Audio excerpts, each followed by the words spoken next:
আচ্ছা, মাথা ব্যথা তো আমাদের কম বেশি সবারই হয়, তাই না? কিন্তু সব মাথা ব্যথা কি একরকম? একদমই না। তো চলুন এই পর্বটায় আমরা খুব সহজ করে বুঝে নিই টেনশন হেডেক আর মাইগ্রেনের মধ্যে আসল পার্থক্যটা কোথায়। প্রায়ই দেখা যায় একটু তীব্র মাথা ব্যথা হলেই আমরা ধরে নিই ওহো এটা মাইগ্রেন।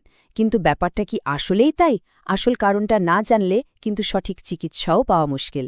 চলুন একটু গভীরে গিয়ে দেখি কোন মাথা ব্যথার লক্ষণটা ঠিক কী রকম।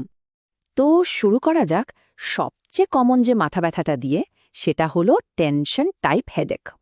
আমি মোটামুটি নিশ্চিত যে জীবনের কোনো না কোনো সময়ে এই ব্যথাটা সবাই অনুভব করেছেন। এই টেনশন হেডেকের পরিচয়টা কি? এর সবচেয়ে বড় বৈশিষ্ট্য হল এর অনুভূতিটা। মনে হবে যেন মাথার চারপাশে কেউ একটা টাইট ব্যান্ড বা ফিতা দিয়ে কষে বেঁধে রেখেছে।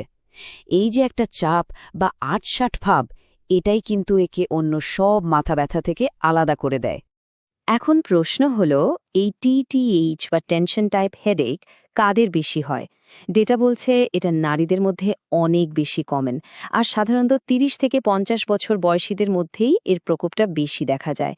আর অনুভূতিটা কেমন? একটা কনস্ট্যান্ট চাপ। আর অবাক করার মতো বিষয় হলো প্রায় ১/৩ ক্ষেত্রে এর সাথে ডিপ্রেশনেরও একটা সম্পর্ক পাওয়া গেছে। আর এখানে একটা বেশ মজার ব্যাপার আছে। টেনশন হেডেককে অনেক সময় কি লক্ষণ আছে তা দিয়ে চেনা হয় না, বরং কি লক্ষণ নেই সেটা দিয়ে চেনা হয়। মেডিকেলের ভাষায় একে বলে নেগেটিভ হিস্ট্রি। যেমন ধরুন, টেনশন হেডেকে সাধারণত বমি বমি ভাব থাকে না, আলো বা শব্দ অসহ্য লাগে না, মানে ফোটোফোবিয়া বা ফোনোফোবিয়া এই জিনিসগুলো হয় না। তার মানে ব্যথাটা যদিও বিরক্তিকর আর অস্বস্তিকর, কিন্তু এটা সাধারণত দৈনন্দিন কাজকর্মকে পুরোপুরি থামিয়ে দেয় না। বেশ, টেনশন হেডেক তো বোঝা গেল। এবার আসা যাক মাইগ্রেনের কথায়। আর শুরুতেই বলে রাখি, মাইগ্রেন কিন্তু শুধু একটা মাথা ব্যথা না, এটা একটা বেশ জটিল নিউরোলজিক্যাল ঘটনা এবং টেনশন হেডেকের থেকে মানে একেবারেই আলাদা। দেখুন, মাইগ্রেনকে কেন একটা জটিল ঘটনা বলা হচ্ছে? কারণ এটা আসলে কয়েকটা ধাপের একটা প্রসেস।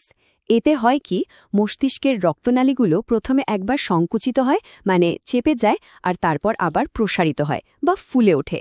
আর এই পুরো প্রক্রিয়াটাই ওই তীব্র ব্যথার জন্ম দেয়। তো মাইগ্রেন কাদের বেশি হয়? এখানেও নারীদের সংখ্যাটাই বেশি, তবে এটা প্রায়শই টিনেজ বা কৈশোর থেকে শুরু হতে দেখা যায়। আর এর একটা খুব কমন ট্রিগার বা কারণ কি জানেন? ঘুমের অভাব। অনেকের ক্ষেত্রেই দেখা যায় ঘুম ঠিকমতো না হলেই মাইগ্রেনের অ্যাটাক শুরু হয়ে যায়। মাইগ্রেন বললেই অনেকে ভাবেন চোখের সামনে আলোর ঝলকানি দেখা যায় বা সবকিছু কেমন যেন ঝাপসা হয়ে যায়, যেটাকে অরা বলে। কিন্তু মজার তথ্য হলো, এই চারটা দেখুন, প্রায় ৮০% মাইগ্রেনই কিন্তু এই অরা ছাড়া হয়। মানে বেশিরভাগ ক্ষেত্রেই এই চাক্ষুর সমস্যাটা থাকেই না। আরেকটা, মাইগ্রেন অ্যাটাক কিন্তু হুট করে আসে না। এটা পুরো একটা জার্নির মতো। ব্যথা শুরু হওয়ার হয়তো ১-২ দিন আগে থেকেই মনটা খারাপ লাগতে পারে, খিটখিটে লাগতে পারে। এরপর আসে আসল মাথা ব্যথার স্টেজ, যেটা ৪ ঘন্টা থেকে শুরু করে ৭২ ঘন্টা, মানে ৩ দিন পর্যন্তও চলতে পারে। আর ব্যথা কমার পরেও কিন্তু শেষ না। এরপরও আরও ১ থেকে ৩ দিন শরীরটা কেমন যেন ক্লান্ত, অলস লাগতে পারে। আর এই ব্যথাটাও কিন্তু সাধারণ ব্যথার মতো না। এটা একটা দপদপে পালসেটিং ব্যথা। মনে হবে যেন মাথার একপাশে কেউ হাতুড়ি পেটাচ্ছে বা হার্টবিট করছে। আর এর সাথে তো আলো আর শব্দের প্রতি তীব্র অসহ লাগাটা আছেই। এজন্যই দেখবেন মাইগ্রেনের রোগীরা প্রায়ই একটা শান্ত, অন্ধকার ঘরে গিয়ে শুয়ে থাকতে চায়। তো এতক্ষণ যা যা আলোচনা হলো, চলুন সেগুলোকে একবার পাশাপাশি রেখে দেখি।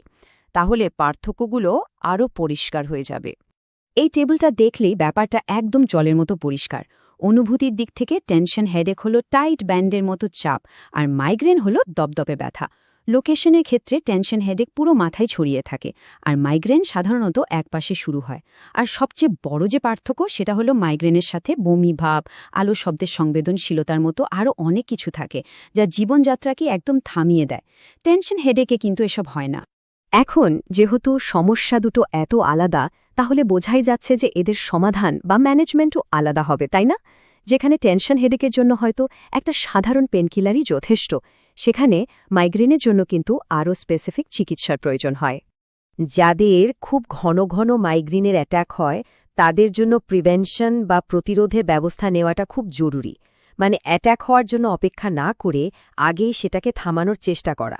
এর জন্য কিছু নির্দিষ্ট ওষুধ আছে, যেমন প্রোপ্রানোলল, ভ্যালপ্রোয়েট, যেগুলো চিকিৎসকরা অ্যাটাক প্রতিরোধ করার জন্য দিয়ে থাকেন। আর যদি মাইগ্রেন অ্যাটাক হয়েই যায় তখন চিকিৎসাটা হয় ধাপে ধাপে। প্রথমে হয়তো সাধারণ NSAID গ্রুপের ওষুধ দেয়া হয়। এতে কাজ না হলে তখন আরেকটু স্পেসিফিক ওষুধ, যেমন 5-HT1 অ্যাগোনিস্ট, যা রক্তনালীকে সংকুচিত করে, সেগুলো ব্যবহার করা হয়। আর অ্যাটাক খুব মারাত্মক হলে তখন ইনজেকশনেরও দরকার হতে পারে। তবে এখানে একটা খুব জরুরি বিষয় মাথায় রাখতে হবে।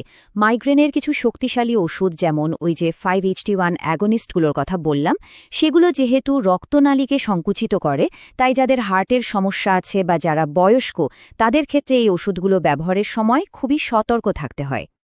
এই কথাটা খুব গুরুত্বপূর্ণ। অনেকেই সাইনাসের সমস্যা ভেবে ভুল করেন, কিন্তু দেখা যায় আসল কারণটা মাইগ্রেন। এটা থেকেই বোঝা যায় একটা আরেকটার সাথে কতটা সহজে গুলিয়ে যেতে পারে আর কেন সঠিক ডায়াগনোসিসটা এত বেশি জরুরি। তাহলে সবশেষে আমরা কি বুঝলাম? পার্থক্যটা জানাটাই কিন্তু সঠিক চিকিৎসার দিকে এগোনোর প্রথম ধাপ। পরের বার যখন মাথা ব্যথার কথা চিকিৎসককে বলবেন, তখন এই লক্ষণগুলো ঠিকঠাকভাবে বর্ণনা করতে পারলে সঠিক সমাধান খুঁজে পাওয়াটা অনেক সহজ হয়ে যাবে।